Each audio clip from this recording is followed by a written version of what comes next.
Oh, isn't that a nice sound? Birds twittering in the background. I can get out my corduroy cap again, which I wear in the spring and the summer.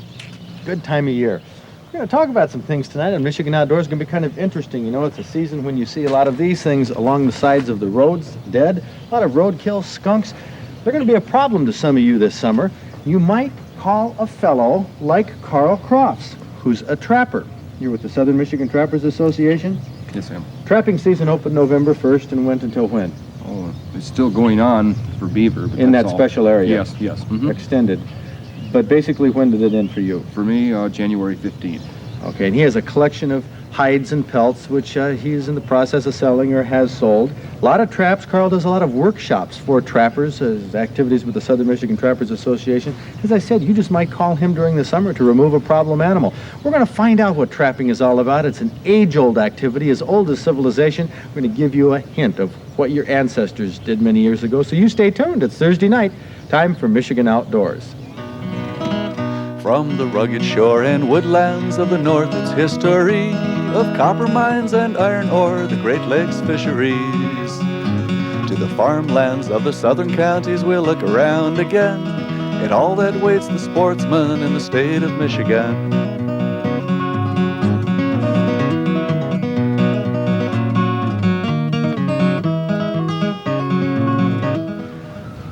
I'm almost ready to go trapping. I have my pack basket on. It has all the material, the gear in it that I need for a day of trapping, but that isn't going to do the whole thing. See, what I need now is a little knowledge, Carl. Come on over here, Carl. You got to teach me and our audience a little bit about trapping. I've been around it. I've bought traps. I've set a few when I was a kid, but I can't say that I'm too accomplished. Well, I'm sure I can help you out in that endeavor. Okay, you work with how many trappers in the Southern Michigan Trappers Association? Oh, approximately 1,400. In Michigan? Yes. Southern Michigan, That's yet. right. Mm-hmm. Quite a few trappers out there. And of course, this pelt right here, you might recognize as a beaver pelt. This was really the reason for westward expansion across the United States. Yes. Trapping this beaver, it was a valuable pelt. Beaver are still trapped in Michigan. Yes, they are. Some people might not know even Oakland County has some areas. Correct. That's correct. There are several problem areas. You say problem areas. Well, yes, several species. Beaver is primarily one of them that we do have a lot of problems. The dams do cause flooding over roads and farmers' fields. Okay, so that is one reason for trapping, removing the... Oh, we have skunks here that are going to cause difficulties for people under their porches, and they'll be calling Carl on that. Before we get to that, though, here's a pelt right here that has probably been the most valuable. Yes. The fox. Are foxes problems anywhere? Occasionally, yes, with turkey farmers, chicken farmers, especially those that are on a small scale. And of course, fox being a predator, it's another animal that, along with skunks, carries rabies. That's correct. So, and it can have epidemics of different diseases, mange and so on.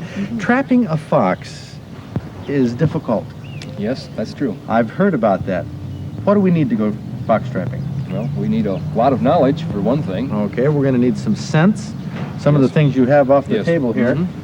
What kind of trap are we going to use? Well, we use the 1.5 coil spring, which is the favorite of Michigan trappers, especially in this lower region. Okay, I tell you what, why don't we just go out in the field right now, and you can show me how you make a set for a fox. I'd love to. Okay. All right.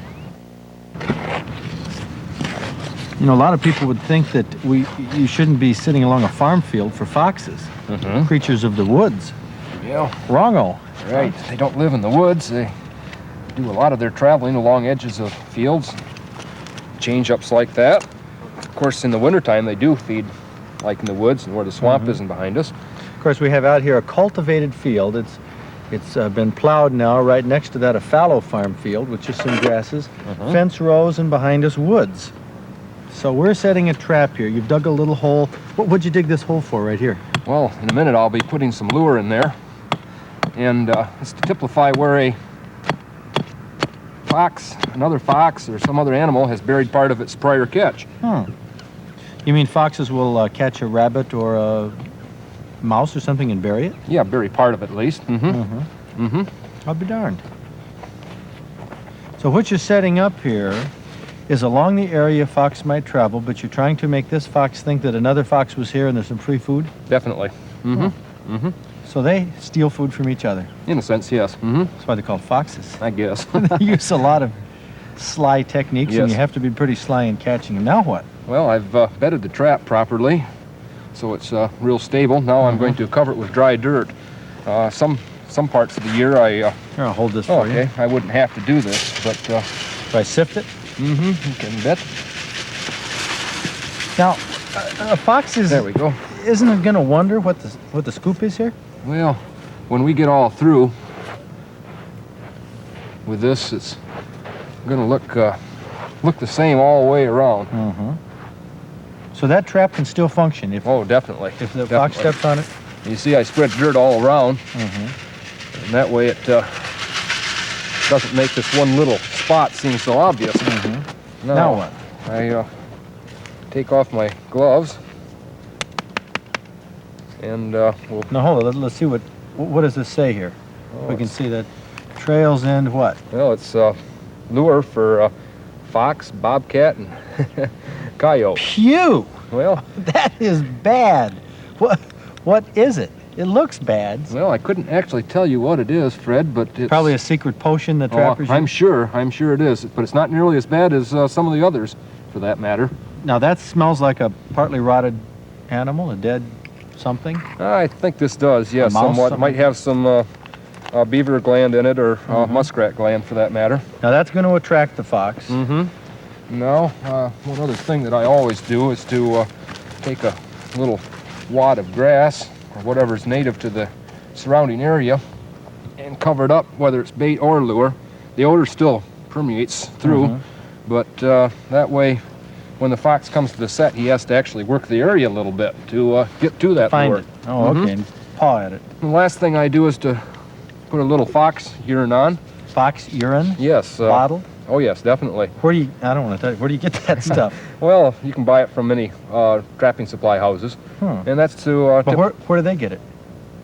from ranch-raised fox for where people might have 50 or 100 fox they raise just for the pelts only. Huh, I didn't know that was done. Oh, yes, definitely. And Okay. that's pretty much a completed set right there, and it would take either a fox or a raccoon. Okay, well let's stand up here and we stalk away from this. And how often are you going to check this trap? Oh, I check it every day. It's not really required by law, but it's just a matter of... Good trapping practice. Yes, definitely. Okay. Definitely.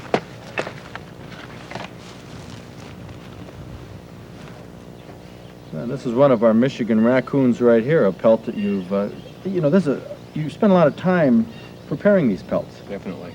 That's so we can get the best value out of them. We don't have time to get in on this show, but there's a lot that Carl does when he gets back with the animals that he traps to prepare them for sale. What were the raccoons selling for this year, raccoon pelt? The average would be $20 for one that size. And that varies from year to year, Definitely. depending on supply and demand. Yes. But here are a couple of animals that this I would say is the mainstay Yes. of trapping. It's the one that everybody starts off on, a muskrat. How do you trap muskrat? What's the most common technique for somebody who wants to get started? Well, a big share of us use the conibear today. Okay, a conibear, this is called a killer trap. Yes, it is. We can't let it go like we could the fox or a raccoon No, or something no. that was taken by accident. Definitely not. Okay, and this is set along the water? Oh, in the water, yes. Muskrats, of course, live along creeks, small ponds like this. This one must be a quarter of an acre. Or less, yes. Small pond, but you catch muskrats out of this one? 7, 10 every year. Is that right? This is in the backyard, by the way, of your sister? That's right. Now these muskrats, you can see where they've been eating. You see down in here all the little cuttings, the grass that they eat. In fact, right over here, I'll slide into the water, they've even been nipping the bark off. That's right. Yeah. Do they feed on the grasses up on the shore? That's what they've been doing. Yeah, you can see where they've been pawing at the roots and some of the grass there, and pulling it out into the water. Okay, now the dens of muskrats, their holes are underneath the edges of the bank. Yes, they are. Where they dig these themselves? Yes. Okay, we are simulating here a set, what Carl would be doing during the trapping season. You're using the conibear trap.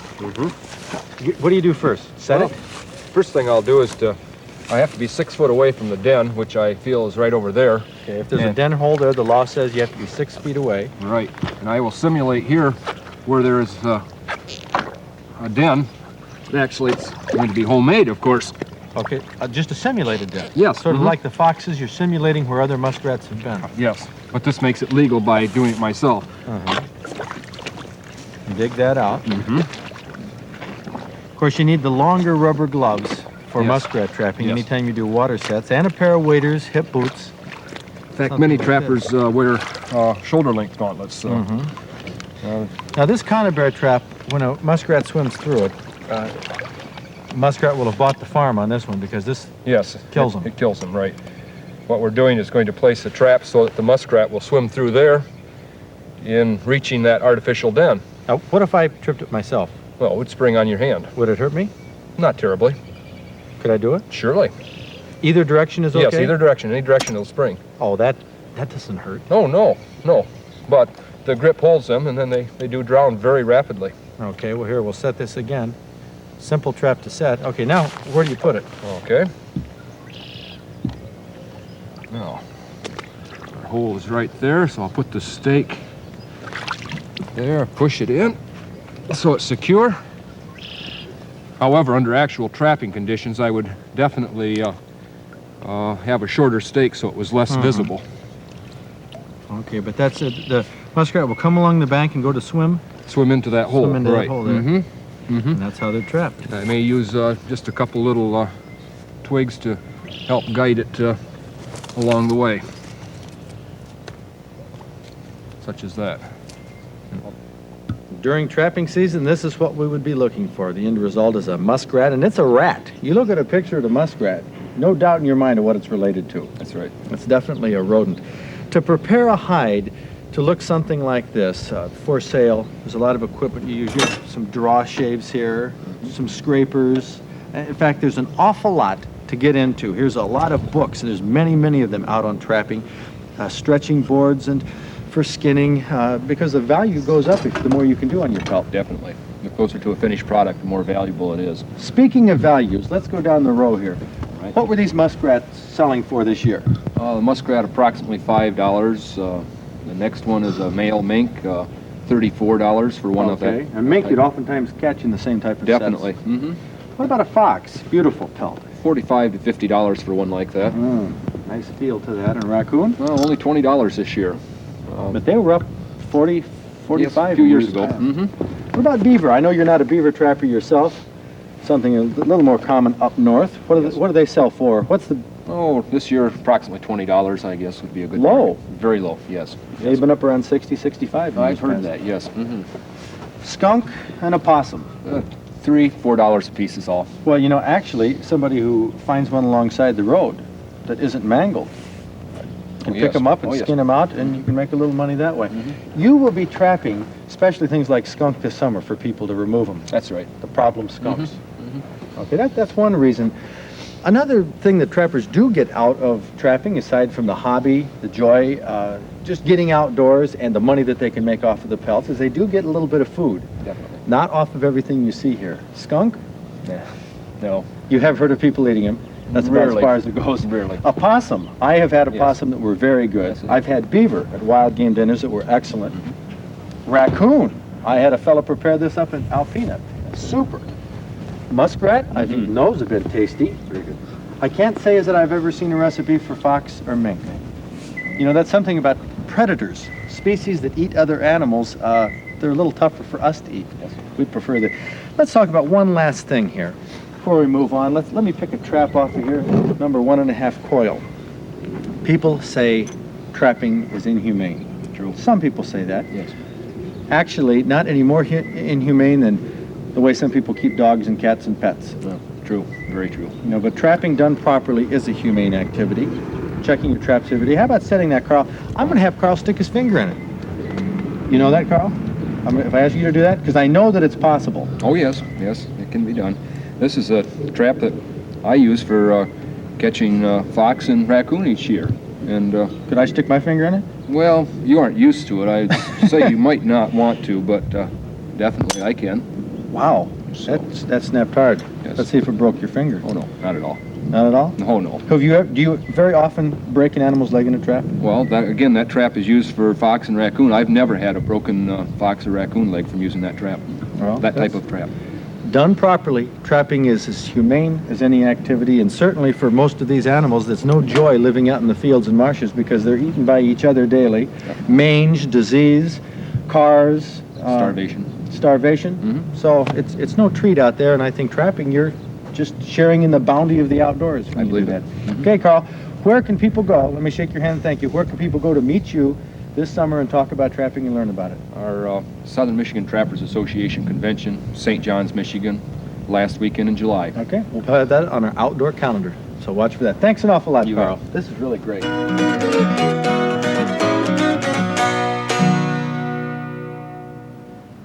Well, that's the first time we've gone trapping on Michigan Outdoors, simulated, of course, because trapping season is closed, and it's a fascinating subject. It's the roots of America, really. Go back to westward expansion. Don Hoyt, we've gotten letters where people have asked me to have you on the show, and you are the president of the National Trappers Association. That's right. You live in Marshall. And you know, the reaction that so many people have to trapping when they see the traps, and they think, oh, that's not a way that I would like to end my life, you know, and it sounds sort of cruel for people who don't understand it. That's true. Right? Mm-hmm.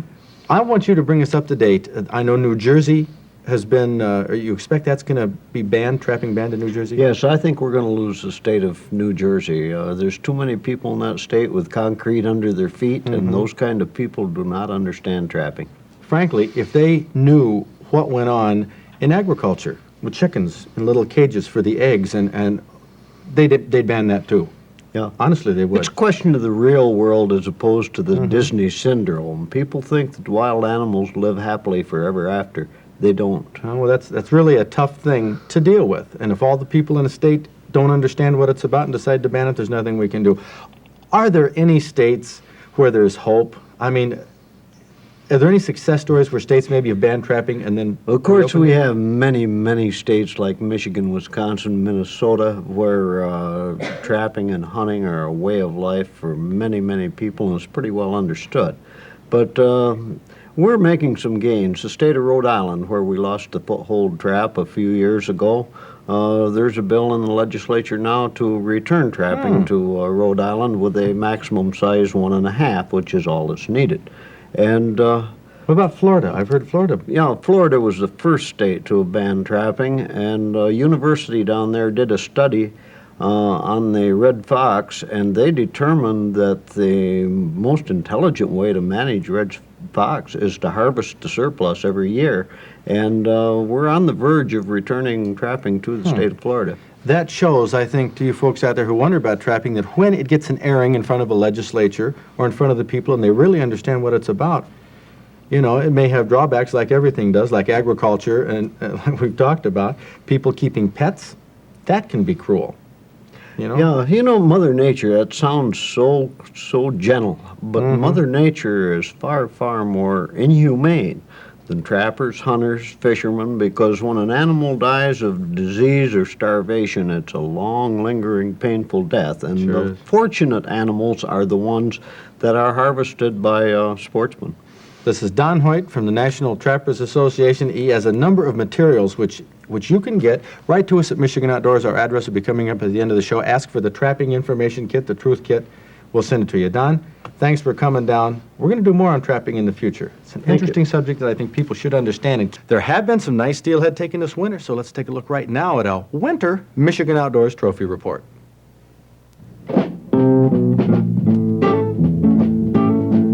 Winter steelheading isn't as comfortable as spring or fall steelheading, but even on a blustery 24th of February, fish like this are caught. A wee bit over 3 feet, this 16-pound 5-ouncer hits spawn at 3:30 in the afternoon in the Betsy River for Randy Holtkamp of Manistee. Salmon and trout spawn are natural baits that take lots of steelhead like this during the year. You know, you'd be hard-pressed on any kind of bait to outfish Jim Bedford of Lansing, who uses nothing but homemade spinners throughout the year. And Jim catches lots of trophies, too, like this 17.5-pounder that he caught in the Pere Marquette early in February. You know, I'd be willing to bet that it wasn't his only keeper of the day either, because Jim spends many hours year-round dunking his homemade spinners in rivers, streams, and creeks, specializing in trout and salmon, and he'll take between 150 to 175 legal steelhead in an average year. You know, that's reason enough to make Jim our Master Angler of the Week, but we really should consider this fellow for the title, too. He caught a 16-pound-plus rainbow on spawn from the Platte River in late February. A nice fish, and look at his picture. Look familiar? That's James Mason from Pontiac. He was our Master Angler of the Week last week for the 14-pounder he caught a year ago. But here's the guy who takes the honors today. His name is Chester Butwinski from Grand Rapids, and he caught this 20-pound, 14-ounce steelhead from the Grand River, probably below 6th Street Dam, at 4:30 in the afternoon, casting a jig. I don't know if the weight of this fish is a little high because of its mouthful of snow, but aside from that, Chet caught this trophy on January 1st, and it could very well have been the first Master Angler qualifying fish of 1984, and that's reason enough to make Chester Butwinski our Michigan Outdoors Master Angler of the Week.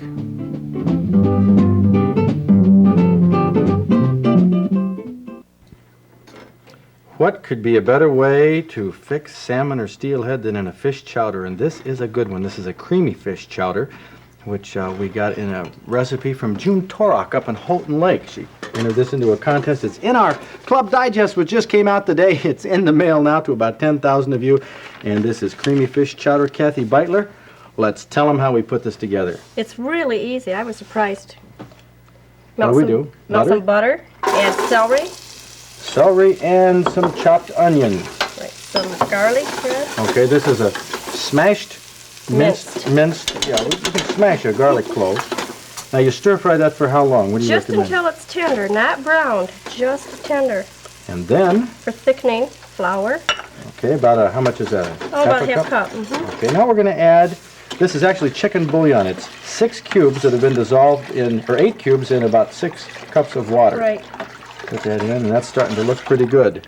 We bring that to a boil. Right. And Just then? to a boil.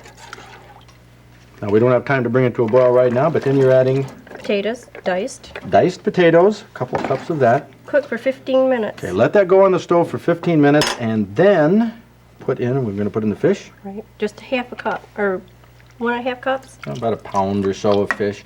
Dice your fish up, chop it up, and some lemon juice. Just a little bit of lemon juice. Cook this for Another 15 another minutes. 15. And then we add, this makes it the creamy fish chowder. How much cream you recommend? 2 cups. 2 cups, that's what the recipe calls for. And some pimento. Pimento adds the For color. color, right. Stir that up, let that simmer. Good. Find out from the boys over here how it is. A-okay. You know, I've tried to make fish chowder before, and I saw that you were putting in chicken broth or something, chicken. That might make a difference. You know, I've had a problem having enough flavor to it, you know. Bob? This, Good? it's great. I've never had fish chowder better, and I've eaten a lot of fish chowder. Creamy fish, and he means a lot. I like the cream style. Maybe sometime this spring or summer you'll see me standing out on a trout stream wearing an outfit very similar to this, something I commonly wear, I've worn for years. You know, I got to tell you something about this outfit, why you might recognize this. We had a lawsuit last summer by Michigan United Conservation Clubs that almost put us out of business. If they would have won, we would have been off the air. No question about that. Fortunately, justice prevailed and we weren't put off the air. But we do have to clarify continually, MUCC and ourselves, that we are not affiliated with each other. The lawsuit was about confusion of identities.